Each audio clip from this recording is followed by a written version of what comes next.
Sabi mo kanina, hindi pa nag-umpisa yung QM Builders as a contractor? Yes, Mr. Chair. Hindi ka pa nakagawa ng project? Hindi pa kasi yung nag-asawa ko ng 1991, nag-upisa kami sa hardware. Yung maliliit na hardware, nagtitinta ng bambo, mga ganun eh. Mga lipa. Bakit nasama ka sa 15 contractors sa listahan ng Pangulo? Kanina tinatanong ko, wala bang kukontra dito sa sinabi ng Pangulo na 545 billion worth of flood control projects ay ito lang mga 15 contractors ang nakakuha, kasama ka, QM Builders. Nandiyan ka pala, bakit hindi ka kumontra? Ba't ngayon sinasabi mo, hindi ka pa nakapag...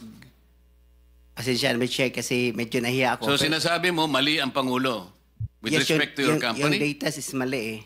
Kasi ang totoo, yung 414 projects na nakuha sa QM, totoo lang ha, is only 86 projects. Mr. Chair. Teka muna, sabi mo hindi ka pa nakapag-umpisa eh. Ano yung sinasabi mong project? Ano ko lang siguro, bagitin ko lang. Noong 2003, nakalisensya na kami sa pickup, only category D. Hanggang noong 2024, naging quadruple A na tayo.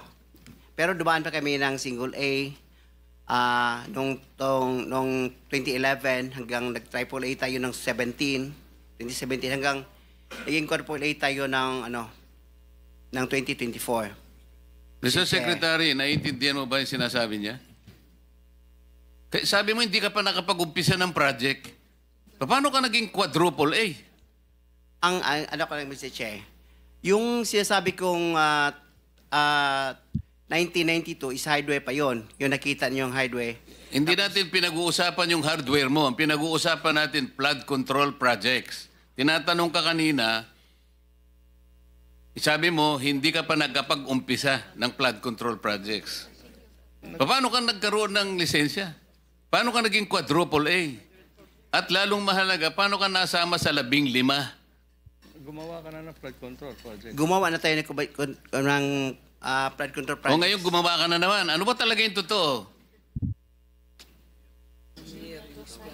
Baka hindi ka makauwi sa araw na ito. Nagsisinungaling ka na naman eh. Ang sinabi ng Pangulo, kasama ka sa 15. Tama, Mr. Huwag Che. mong mamaliitin ito. Pagkatas dito, aartihin mo kami, sasabihin mo, hindi ka pa nagumpisa ka isang hardware. May problema dito eh. Ano na yan, history lang yung sinasabi ko, Mr. Che. Ano na yung totoo? Yung totoo, may lisensya na tayo na quadruple A ngayon.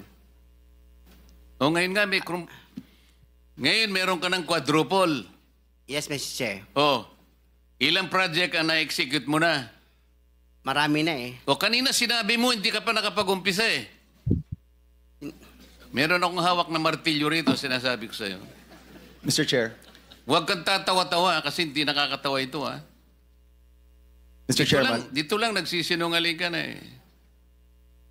Mr. Chairman, if I may. Yes, Mr. Mukhang Senator. nahihirapan kasi si Mr. Quirante mag-explain. Tama ba to? Ang sabi mo kanina, hindi ka pa incorporated at ngayon incorporated ka na in 2024. Yes. Okay. No.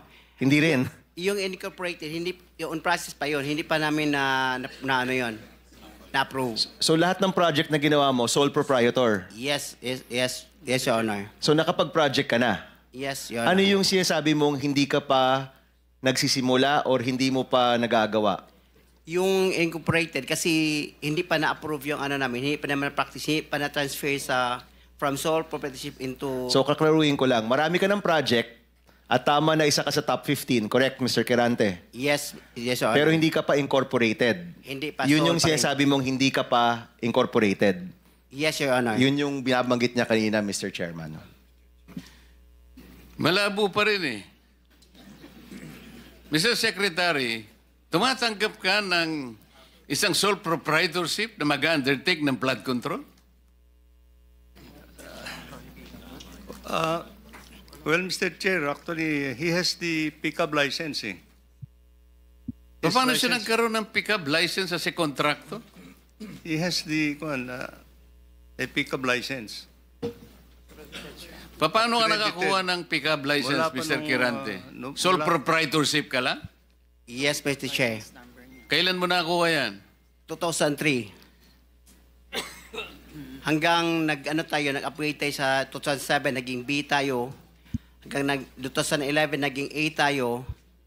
Yung 2017, naging triple A tayo. Ano yung net financial contracting capacity mo as a sole proprietorship? 40 billion, Mr. Chair. 40 billion?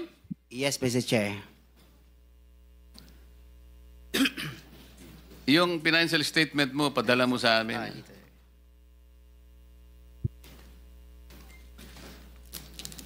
Mr. Chair, if I may. Mr. Chair, Teka muna, si Senator JB muna para matapos natin lahat. quick lang para sa kanya. Kanino? Kay Randy. Habang hindi pa siya umalis. Naniniwala ka pa dyan?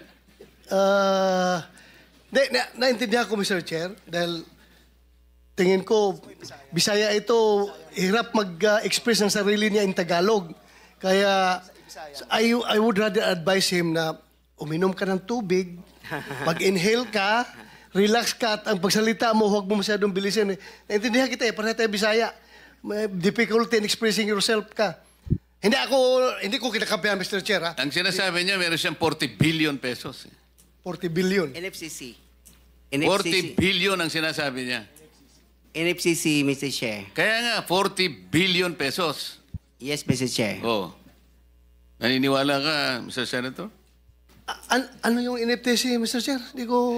Net? Net financial contracting capacity. Totoo, tinoon na, bay. Ha? Yeah. May 40 Yes. billion ka. Yes. Nakadeposito sa bangko na. Ano sa mana? Ay, Paano? hindi. Yung NFCC kinuha sa... Ano yan? Yen o pesos? Asset yan. Kasi yung NFCC, kinocompute ng times 15 yon, Mr. Chair. Halimbawa, may 1 billion ka sa bangko. Pwede ka sa 15 billion. So, halimbawa, may pera ka sa bangko na 2 billion, ibig sabihin, pwede ka sa 30 billion. Yan ang computation. Kaya tayo yung pera natin, kasama na yung mga assets, more than 2 billion. Kaya, i-multiply natin ng 15, abot ng 40 billion. Kaya kami monta at hanggang 40 billion. Mr. Chairman, Mr. Quirante, ito tinitignan. Ano yung 2015 na QM Builders Incorporated? Ina-apply namin dyan sa SEC, Pero Your Honor. 2015 pa siya. Pero hindi pa namin tinatransfer Transfer to? to sole proprietorship into incorporated. Hindi, ito, incorporated na ito eh. This is a corporation. Kasi ang explanation ng bookkeeper natin, yung natin gahandol, yung experience from sole proprietorship, itatransfer muna sa Hindi, incorporated. iba yung experience, iba yung corporate entity. Incorporate entity is 2015 nandyan na siya. Pero sinasabi nyo, walang nangyayari. Wala nangyayari. Ang Ina-apply lang. ginagamit nyo since noon pa ay yung inyong sole proprietor. Yes, Your Diyan Honor. pumapasok inyong income, in other words. Yan rin ginagamit nyo pagbibid ng mga projects. Yes, Your Honor. Tama? Ganun pa? Ganun ba ang interpret? So, dalawang entity, yung sole proprietor at yung incorporation. Yes, Yes, Your Honor. Okay. Sabit nyo na lang ho sa amin yung mga dokumento na yan. Thank you, Mr. Chairman.